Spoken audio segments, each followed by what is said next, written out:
મિત્રો, તમે ઘણી બધી લોકવાર્તાઓ સાંભળી હશે. આ પૈકીની જ એક લોકવાર્તા આજે આપણે સાંભળવાના છીએ અને એ વાર્તાનું નામ છે ઢોલા મારું. આ અમર કથા રાજસ્થાનની છે. રાજસ્થાનમાં નરવરગઢ નામનું એક નગર હતું. ત્યાંના રાજાને એક કુંવરનું નામ ઢોલો. કુમાર જ્યારે 3 વર્ષનો થયો ત્યારે તેનું સગપણ મારવાડના એક રાજ્યના રાજાની કુંવરી મારુદેવી સાથે થયું. સગપણ તો થઈ ગયું, પણ આણું હજુ સુધી વાળ્યું નહોતું. પોતાનું સગપણ થયું છે એ વાતની ઢોલાને તો ખબર જ નહોતી. ઢોલાના બાપાની એવી સખત આજ્ઞા હતી કે સગપણ બાબતની જરા સરખી પણ વાત કુંવર ઢોલાને કાને ન જાય. એને એ બાબતની વાત કરનારને ફાંસીની સજા કરવી એવો હુકમ હતો. અને આવું કરવા પાછળ રાજાનું એક કારણ પણ હતું કે જ્યારે રાજકુમાર ઢોલાની જાન લઈ રાજા જતા હતા ત્યારે વચ્ચે જંગલ આવતું હતું. જાને જંગલમાં થઈ પસાર થતી હતી એ વખતે રસ્તાની પાસેના એક ટેકરા ઉપર એક વાઘણ પોતાના બચ્ચાને ધવડાવતી હતી.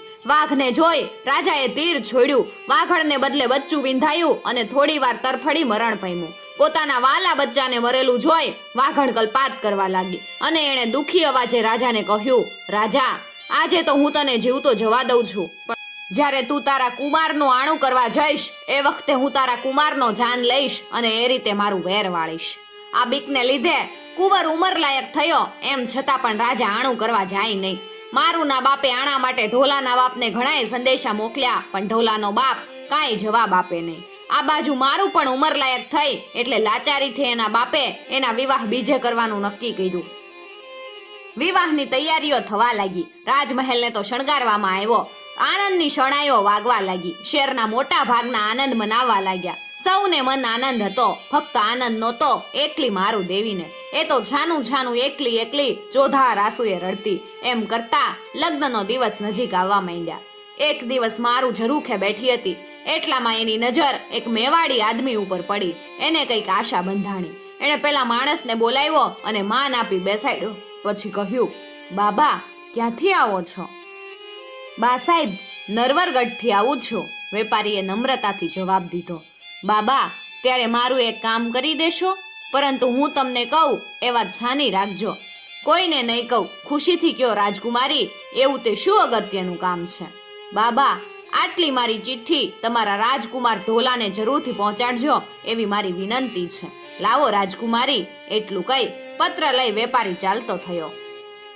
નરવરગઢ આવ્યા પછી રાજકુમારને પત્ર પહોંચાડવો કેમ? જો આ વાત રાજાને કાને જાય તો રાજા જરૂર ફાંસીએ લટકાવે. વેપારી તો દ્વિધામાં પડ્યો, પણ હતો હિંમતબાજ.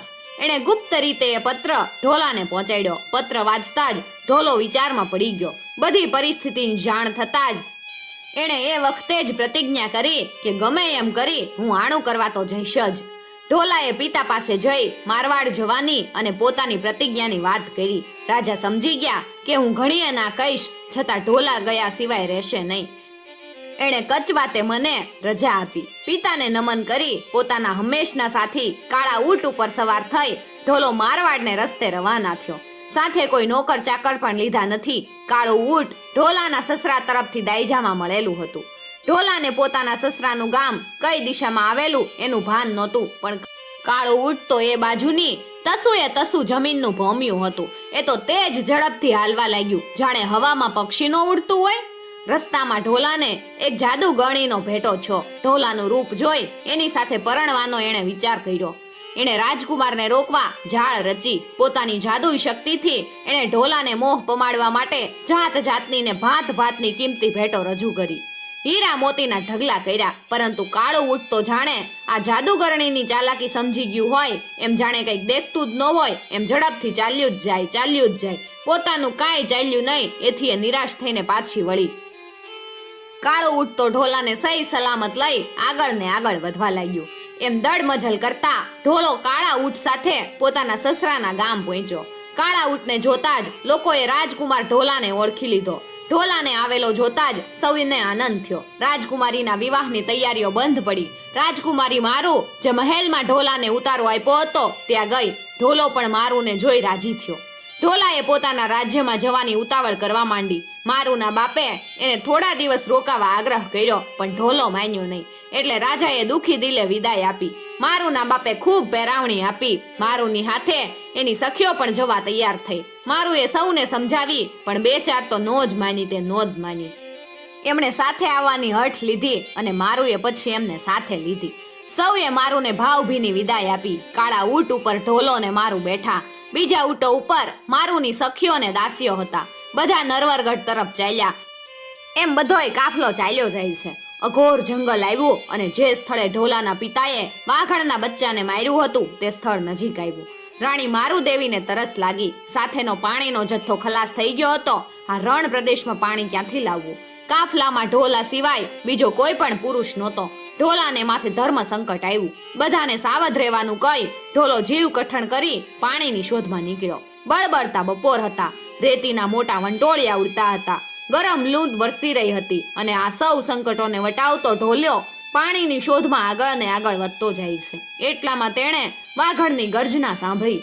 ઢોલો પોતાના હથિયાર તૈયાર કરવા જાય એટલામાં ઓચિંતી વાઘણે તરાપ મારી. વાઘણના એક જ બંજાએ ઢોલાના રામ રમી ગયા. વાઘણે પોતાના પ્યારા બાળના ખૂનનો બદલો આમ વાળ્યો.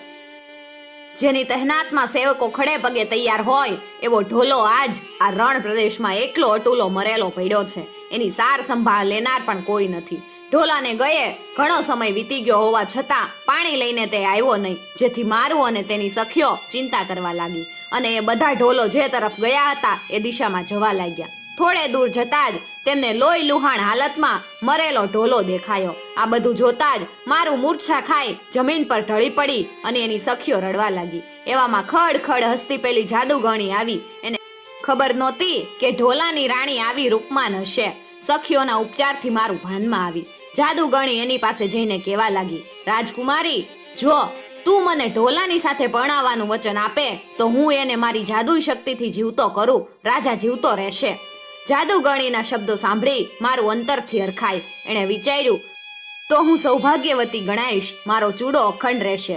હું એને જોઈને રાજી રહીશ. એ જીવતા નહીં હોય તો મારો સંસાર સૂનો જ છે ને. મારું એ જાદુગણીને વચન આપ્યું. જાદુગણીએ ઢોલાને પોતાની શક્તિથી સજીવન કર્યો. ઢોલો આળસ મળીને બેઠો થયો. મારું અને એની સખીઓના આનંદનો પાર ન રહ્યો. ઢોલાને જોઈ જાદુગણી તો આનંદથી નાચવાને કૂદવા લાગી અને મારુની સામે લાંબા લાંબા હાથ કરીને કહેવા લાગી, હું ઢોલાની રાણી બનીશ. મારુએ વચન આપ્યું હતું એથી એ બિચારી ચૂપચાપ એના શબ્દો સાંભળી રહી. એટલામાં અચાનક કાળું ઊંટ ભડક્યું અને એણે સખત પાટું પેલી જાદુગણીને માર્યું. જાદુગણી ત્યાં ને ત્યાં જ મરણ પામી.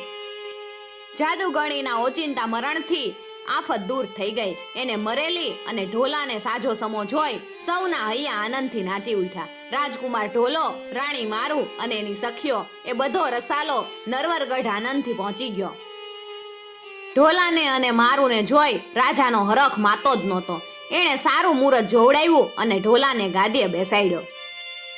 મિત્રો, આવી જ બીજી લોકવાર્તાઓ સાંભળવા માટે ચેનલને જરૂરથી સબસ્ક્રાઇબ કરી અને સાથે આપેલું બેલ આઇકોન પ્રેસ કરજો, જેથી આવનાર નવા વિડીયોઝની નોટિફિકેશન સૌથી પહેલા તમે મેળવી શકો.